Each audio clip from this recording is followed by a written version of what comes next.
Thank you for joining us for this brief video that deals with the theme of Thanksgiving. When I was in ministry full-time, preaching every Sunday, I always struggled with the timing of my Thanksgiving sermon. Had a hard time deciding whether I should preach the Thanksgiving sermon the weekend before Thanksgiving or the weekend after Thanksgiving. Do you preach the sermon 4 or 5 days before the official holiday or 3 days after the official holiday? Many people have already forgotten all about Thanksgiving by the time the Sunday after Thanksgiving rolls around. And I ended up pretty much most of the time opting for the second option. That is, I preached after Thanksgiving because I wanted to encourage us to live lives of gratitude beyond a brief window in late November. And so I want to think with you today, as I have in the Facebook posting, about the subject of extraordinary gratitude. Leading up to Thanksgiving, we're urged to be thankful. Lots of sermons point us that way. We're admonished to live thankfully. News reports talking about gratitude. We go out of our way to express gratitude. We help other people, hoping that they will be blessed and also be grateful. There are some great hashtags that abound in our modern technological world. And then they're gone, and we don't see them again. And those hashtags don't come around for another year, and gratitude returns. We spend a few days thinking about Thanksgiving, and then life is back to normal. And so what I want to think about with this theme, extraordinary gratitude, is how can we live out the instructions of Paul to the Thessalonians, 1 Thessalonians 5, that we should be thankful in everything, or that we should give thanks in all circumstances. How can we be thankful even in our prayers? For whatever subject that we might be praying about, whatever request we might have before God. Philippians chapter 4. How can we exercise, how can we experience this kind of extraordinary gratitude? I want to urge us that direction, a gratitude that extends past 1 week in late November. For the most part, we live in the most blessed nation on earth in terms of physical resources. And yet we often do not live lives of extraordinary gratitude. And the question I have is why? One person has said that the opposite of gratitude is pride. Prideful people struggle with gratitude.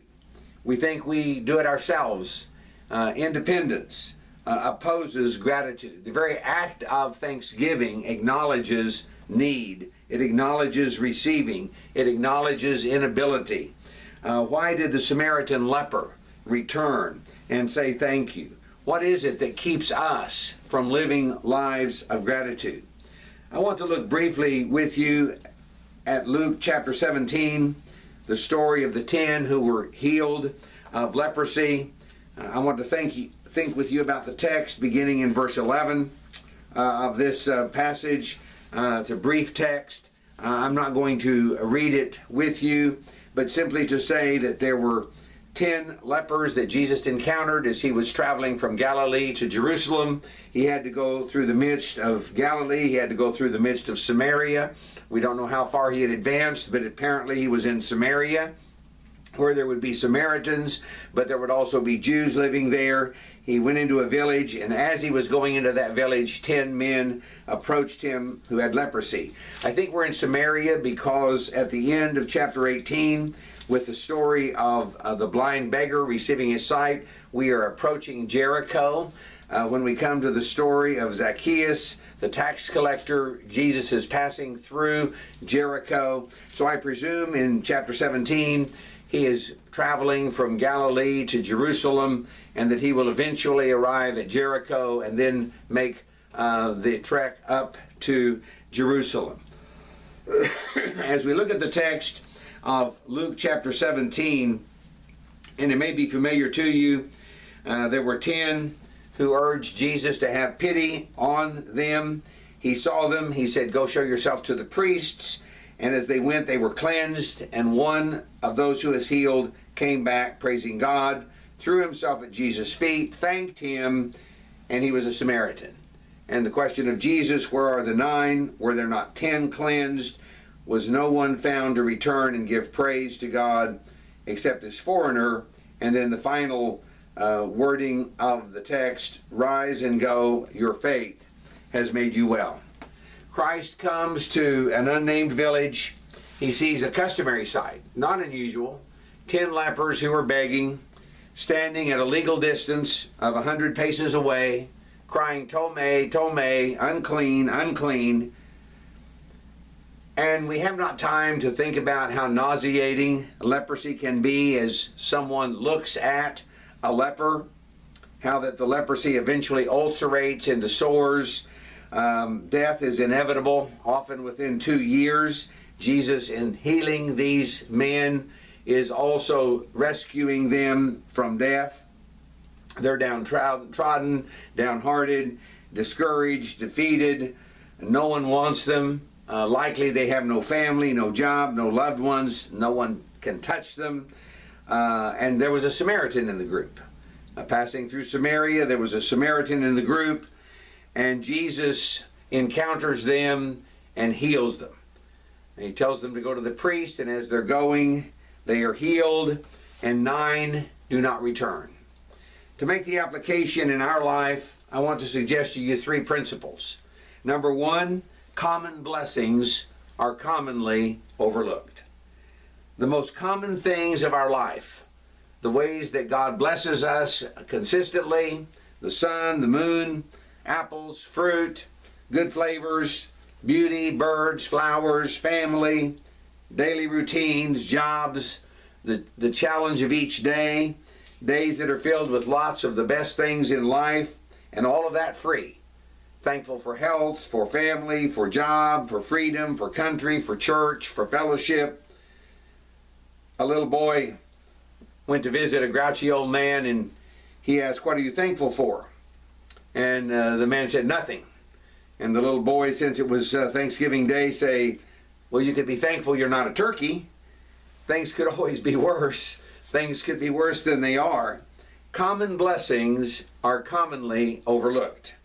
Special blessings are soon forgotten. Our second thought. Special blessings are soon forgotten. To have been infirm, to have been sick, to have been near death, and now to be well. When death seemed inevitable, but now death is no longer a threat. And these have been healed. Special blessings. To have been out of Christ, and then to learn truth, and to obediently obey. To forget is sacrilege. Special blessings are often forgotten. And the third principle, greatest blessings are tragically ignored.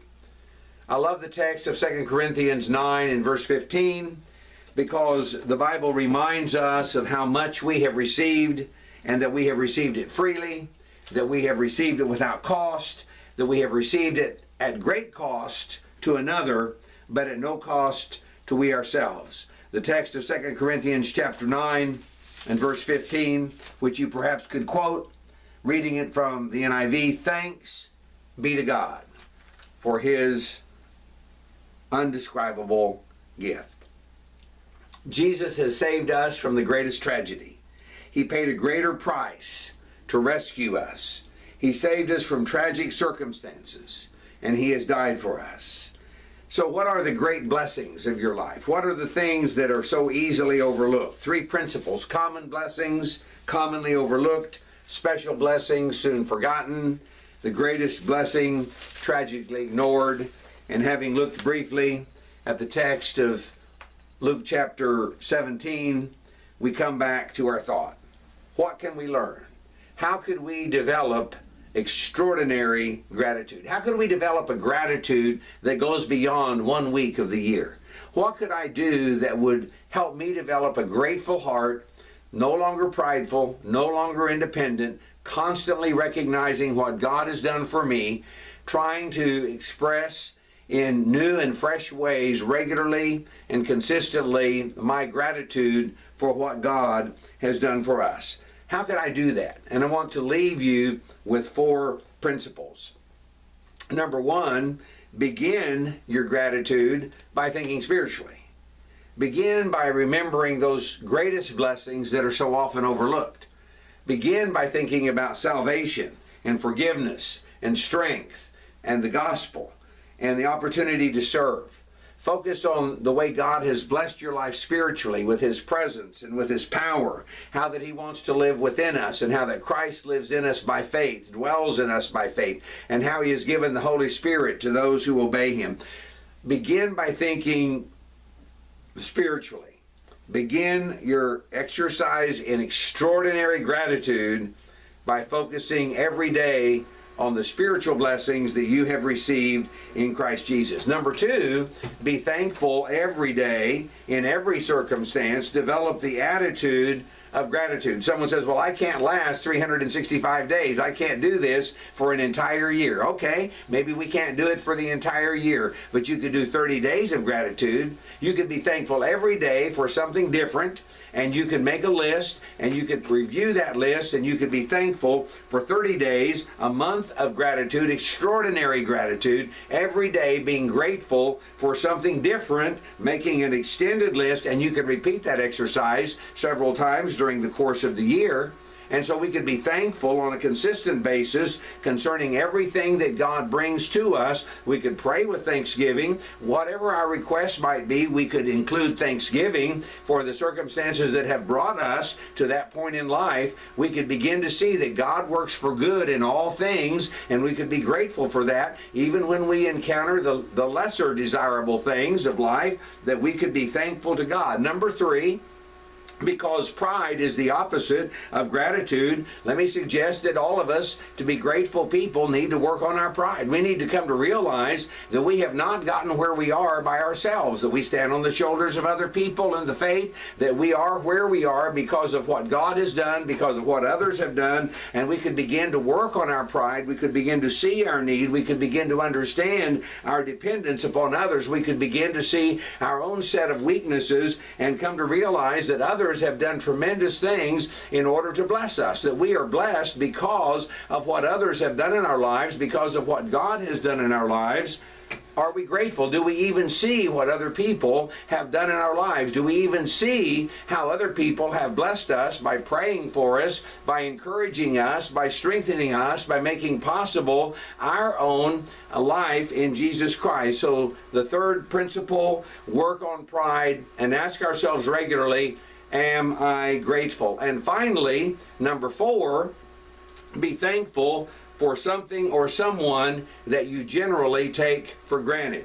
Be thankful for something that you may not often think about. So here are four principles I want to encourage us toward extraordinary gratitude. Number one, begin with things spiritual. Number two, be thankful every day for something different. Number three, work on your pride so that you see your need and appreciate what others have done. And number four, be thankful for someone or something that you normally take for granted. May God bless us as we strive to be what He has called us to be.